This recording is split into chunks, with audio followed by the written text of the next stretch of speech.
Hi everyone, Di Parker here from Busting Through Life Challenges, and I've got Dr Radha back with me today. So I've asked her, we're going to have a fun day out today because we're going to go down through into Robinson's and have a look at some vegetables I'm curious about, but I've never crossed my path, don't know what to do with them. So I'm hoping that Radha can throw some light on all of that for me. Absolutely. Now, I've been watching a program recently on Netflix, and it was You Are What You Eat. You'll be familiar with the one, I'm sure, right? So they did like a meat diet versus a vegan one. So I was just curious, why did they do vegan and not vegetarian? Good question. So yes, I have seen the show, and the vegan side of it was to remove all animal products. So whereas vegetarian would still include the fish, eggs, all of the dairy products, some of the points that they touched on, let's say how cows are brought up and breeded and things, even chickens and how you're getting your eggs, all of that comes into the dairy aspect of it. And that's why they wanted a vegan, which just clears all of that. And it's purely vegetables, fruit, all natural, plant-based that you're getting. They had some amazing results on that, whereby people were biologically turning back the clock. Yeah. Now that interests me. But I do like steak. But if we were to amend our diet and said just had one meat day a week or something like that, is that enough for us to throw back the clock and make these, the changes be beneficial to our body? Yeah, so the actual program itself was looking at it in two different dimensions. The impact that the meat industry has on the environment and then also on the body. So for both, yes, if you just reduce the amount that you're eating, it will have an impact. The second part of it wasn't just a meat diet. They gave it as a quality meat diet. So the meat that they were giving to the participants wasn't just any sort. They'd really sourced it from good... What would be truly organic. Exactly. The produce was good. So if you are occasional, and that's how I promote healthy eating as well. If you choose that you want to eat meat, drink coffee, whatever it is, always go for the best quality. Yes. And that way you're preventing any pesticides, any other infected, diseased animals coming into your system with high hormones, any of that entering your system. So in answer to your question, yeah, if you were to eat it just once a week, you would already start seeing the benefits. Yeah, because I was shocked at the different types of salmon. Yeah. You know, and you think, all right, if it's farmed salmon, then, you know, it'll probably still have the same guidelines as cows and, you know, hens when they are organically grown. To find that that was the case was quite horrendous. Yeah. And the hormones or the antibiotics, everything that they're putting into the fish, the cows, everything to prevent them from having all of these diseases, is then, if you think about it, entering us, coming into us, is increase the amount of fat that's in those. Yeah. Because I'm actually going to the point now where I'm thinking I'm going to start growing my own vegetables because I haven't got enough space to do it. Absolutely, and you know exactly what you're getting then. Yeah. So I'll have to have a how do you grow vegetables session with somebody. But if you haven't seen that program, it's well worth a listen. So I would highly recommend that. So we're going to go now and go and find some new vegetables for me to play with. Okay, so here we are inside Robinson's, and we've just had a quick look around to see what they've got, and I'm going to turn this camera around so that we can show you the vegetables, and then Radha can give her some insight as to how we can either use them, what we're going to get out of them nutritionally. So this is kind of exciting. This is fun. I love this bit. Okay, so I'm going to get my old favourites going out here. Get some shopping in while I'm here. So this is fennel, right? Yeah. So what's that good for? So fennel, really nice fresh green vegetable, really good for digestion. So if you take the leaves, you can also get fennel seeds, but if you've got a fresh fennel, take the leaves and you can make a nice fennel tea out of it. And then if you chop into nice slices or into nice cubes, really nice tasting for a stir fry or something. And like I say, it's really great for digestion and it has a fresh taste to it. Right, so we'll grab one of them then. And also the good old celery stick, which is very much part of my green juice drink that we're doing now. A bit of cucumber. These are the ones that obviously I know to get. Oh, got two there. I just love it in here. It's like a new shopping experience. Yes. Since I've kind of made these changes to my diet. It's always good to just experiment with things as well, get those different flavours, different colours. I know red's not necessarily on my to-do list, but I do like a pop. As I keep telling you, I like a pop of colour. Can't keep it bland. Has to have a pop of colour. All right, we've got the good old asparagus. I love this. What's the nutritional value of asparagus? High in selenium and magnesium, and lots of vitamin C in there as well. Yeah, just love it.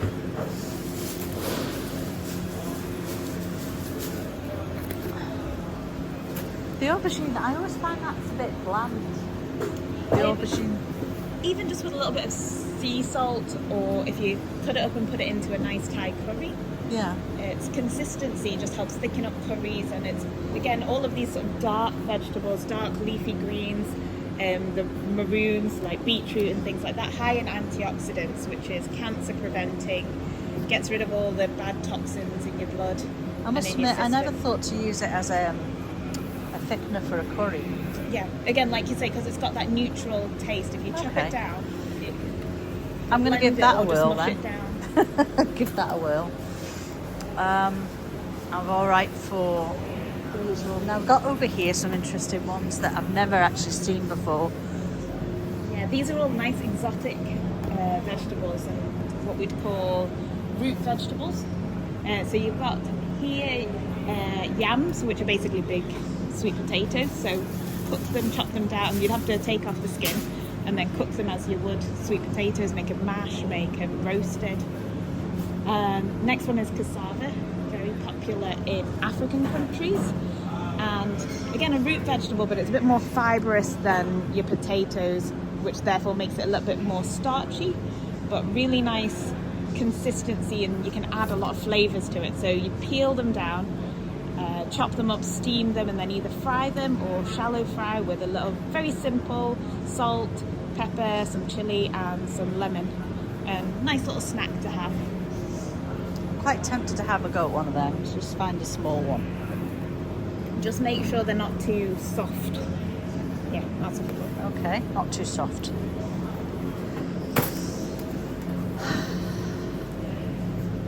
Taro is what I would say in between a white potato and the cassava that we just saw. More common in Oriental cooking, but unlike potatoes, it's more fibrous and full of things like vitamin A, vitamin C, iron. So again, lots of potassium as well. So I would take off the skin, peel that away, steam it, or chop it up and make it like a stir fry or a mash. I've even seen taro ice cream, so if you're feeling adventurous, that could be something. But Yeah. all of these things again Right, add okay. to soups and curries as well. Right, okay. I'm gonna give that a go as well. And I would just show you this. This is the sweet potatoes, which we're all familiar with. I never knew there was white ones. So I'm gonna get one of those. Is it white inside as well? Yep, white Is it inside, white? yeah. See, I'm really getting adventurous, aren't I? Okay, and then we come around here and there's some other ones here. You just hold that, I'm going to grab an avocado. So a lot of these are are more Asian vegetables, so used a lot in Indian cooking. And as you can see, lots of greens, so high in magnesium, vitamin C, potassium, all of the good things that you want to be getting into a nice balanced diet.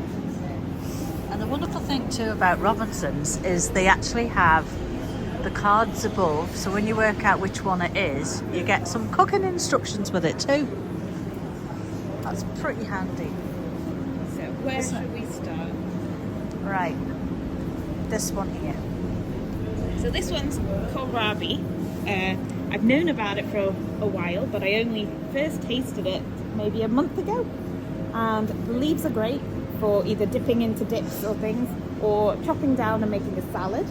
And then depending how thick the skin feels, you can peel that off, just a very thin layer, and then slice it down. And again, it makes for a great part of a salad, so you can grate it down as well. But if you have it as sticks, really nice for dipping into hummus. And we recently took it to a friend's games night, and everybody enjoyed that. All right. Yeah, very fresh flavour in it. And the wonderful thing is I can play this back later to find out what it was I've got. Right, these intrigue me. Yes, okra. So they are actually, when you cut them open, very, very slimy, and they've got seeds inside of them. But once you cook them, the slime goes away. So Indian cooking She's just wise, in my face hose. you can slice them into like little cubes and then just shallow fry them. Or one of my favourites is you cut it open and then you can stuff it. I'll say this for a few of the other things, but you can make like a crushed nuts, add some spices and just shallow fry it.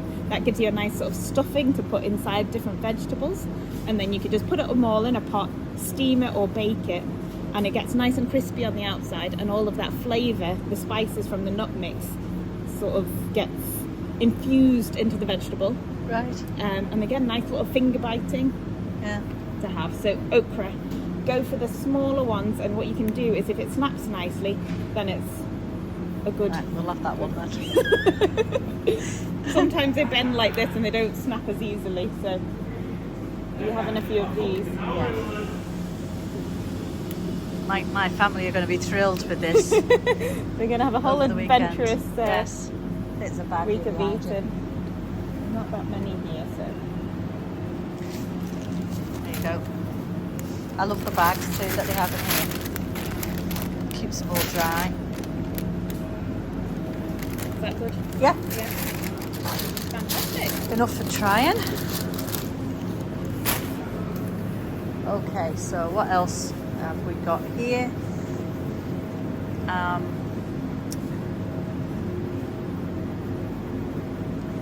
I'm assuming that's a chilli. Yeah, these are Scotch bonnets. Very spicy. Comes in different colours. Did you say as well. bonnet? Scotch bonnet. Oh, bonnet. Yes. So they come in lots of different colours and beautiful flavour, but very, very spicy. So you'd only need to put a tiny, tiny amount for it to give you the nice... Yeah. And that's obviously some sort of a beetroot, is it? This is turnip. Oh, is it turnip? Oh dear, goodness me. So nice roasted or made into a soup, into a stew. Oh right, stupid I am. So what's this one?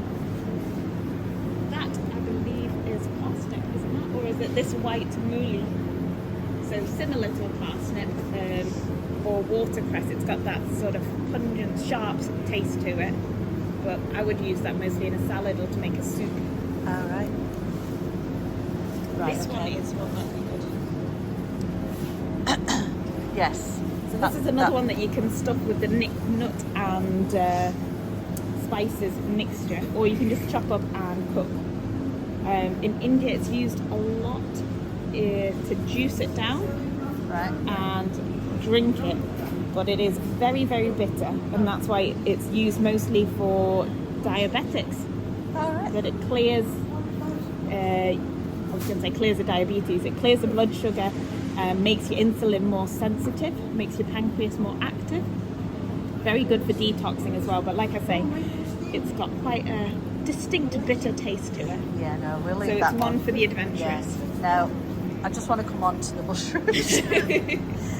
On that programme I've referred to, they've started growing mushroom farms and as much as we can go out in the countryside here and pick up mushrooms, not such a good idea when you don't know what it is you're picking up. So I thought this is an opportunity to have a look at this with you, and you can explain to me what kind of flavours do we get with the different, because they were actually pressing the mushrooms to make pizza bases and things. Exactly. Mostly mushrooms are used at the moment as meat replacement because they have that chewy taste, and some of them you can shred them down and they got that appearance and the texture of meat, so it's used as a meat replacement. But they are so healthy because they're high in antioxidants and selenium. Now selenium you don't get in a lot of vegetables, so mushrooms are really good, especially for females who are at the reproductive age. Selenium is fantastic for your cycle, your menstrual cycle, and for clearing all the estrogen so that you don't get PMS symptoms. Right, we'll have a box of that. So the different ones you can use in stir fries and soups all have a slightly different flavour, slightly different nutritional profile. And like you rightly said, until you become familiar with foraging, I would stick to store-bought. Are these, where are they from? From Poland. Right. So it's not something we would actually find here native. Because they've got a different one in there too, look. Yeah, possibly like the button mushrooms and things you'd get here, but... Yeah. So which one of this boxes do you think we should have a go at This first? one looks nice. That one, okay. Cool. Right, okay. So I'm just going to go and get some, find some spinach from somewhere. And I think we'll call it a day for today. But thanks very much, Radha. No worries. Just remember to make health your priority in 2024, and it will change every other aspect of your life. So if your health, your physical, mental health is all on par, then your business, your relationships, your careers, family and friends, everything will just fall into place. Here's to that. Thanks then. Okay, so back in the car now. That was really good fun. Thanks for coming around and doing that. So you've just been talking to us about that we refer back to the programme and about the nutritional information. So I think that's worth jumping on and doing a quick share on that. Over to you. Yeah, we were just talking about how for a lot of people going vegan or plant-based, introducing a lot more vegetables into their diet seems like a very not cost-effective way of doing things, that vegetables are more expensive than your ready meals and fast food and things like that. What we don't realise is actually once we're nutritionally full, so we've got a nice array of all the different colours, we're getting all of that what we call phytonutrients, which is basically colour nutrition.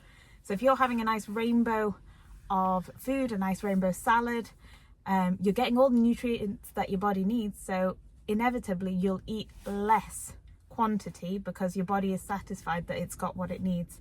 So overall it will be the same, if not cheaper for you in the long run. I'm looking forward to making some recipes up this weekend. I'm not sure even I'm going to say there's any meat in it or not. I'm just going to see if they notice. But it's an eye-opener, and we were talking about somebody that is a friend of mine, and I mean the difference that it's made to her and her life in just a couple of months that she's been following this. Reduced medications for diabetes and lost a stone of weight. But that's not the intention here, but that's the result you get. So if you've been struggling with your weight for a long time, it's addressing your nutrition. How do you do that? Try your best to go vegan, even if it's just for a couple of days a week. Yeah, it's having that mindset shift as well, that you don't need to be eating meat every single day, and that you might not be full because it's just vegetables. But you got to think, your body actually wants the nutrients, not the fullness. Yeah. So what about those that say, well, we're supposed to eat meat? We're supposed to, because we've got these K90. And I suggested it might have been for the rough vegetables that we might have had to have eaten. I like that theory. When we were running around. But is there anything behind that, really? There's a balance of research, I'd say, but enough research to say that we came from cavemen who only ate meat, and that's how we've adapted. And yes, like you say, we've got canine teeth, and certain people will say that our genes are adapted in a way that we're supposed to have meat.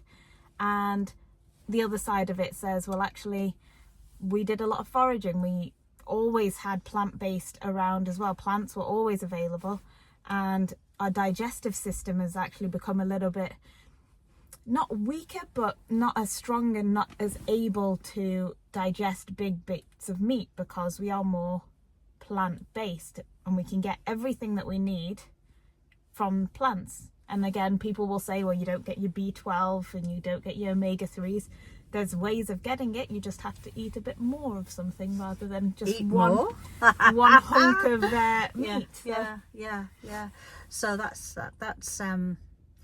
one of the things I think I've struggled with in the past. And I've had that belief that I'm not going to be feeling full if I just have some vegetables and not have the meat. And I have done purely meat-based diets, which did get rid of a lot of weight.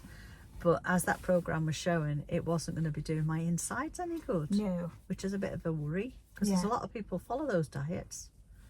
Yes, and especially if it's not high quality, like we were saying earlier, if you're not getting the quality in, then you're doing more harm to yourself than good. Yeah.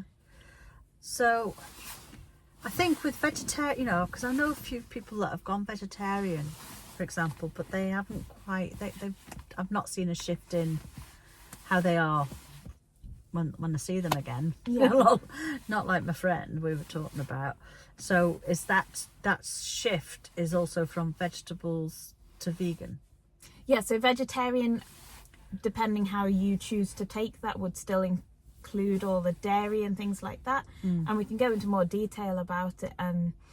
But dairy, again, will still have a lot of inflammatory processes that will go on in your body that will not help you shift the weight, won't be having quite the benefit of brain fog or your sleep, or just generally your insides and your gut mobility and things like that. So that complete shift to vegan, and then experimenting by bringing things back in, is always a good way to go. And they did make a reference to those that had been on the vegan diet. There was actually, for those women, there was an improvement in their sex life. Absolutely, yeah. Bring it on. Okay, well, thanks again for coming around and doing this. It's always fun talking to you about food, nutrition, and expanding my own knowledge.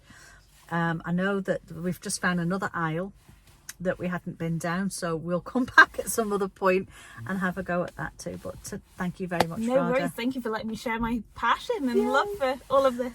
Here's to a healthy 2024. 2024. Yes, healthy and vibrant. Bye, Take everyone. care.